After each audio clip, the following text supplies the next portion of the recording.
On the bench today is a JL Gotham. It's a dual, very expensive dual subwoofer.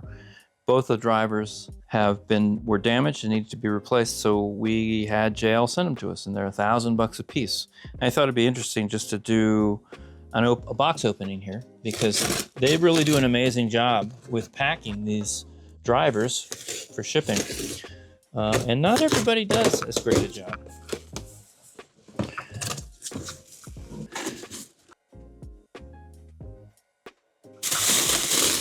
They actually make an MDF that's CNC'd out to accept it. So they actually screw the unit right to it, and then it's got the box on the top. So the way JL installs these is with direct contact. They have these jacks, but they do something interesting that I really haven't seen other people do, which is they put this solder ball in the end. You know, it's a good solid connection there. It's not really going to come loose, but it allows it to seat, I think, just a little bit better. So it's just a sort of a thoughtful thing. So I'm going to get my friend David here to help me.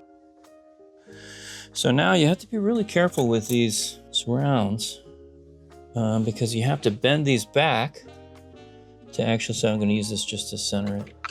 So you have to bend these back to actually insert all the screws.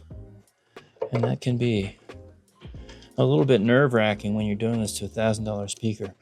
After these have been in the unit for a while, when we go to change these surrounds just rip. We sent these back to JL, and they actually refoamed them and reconditioned them, so these have been replaced.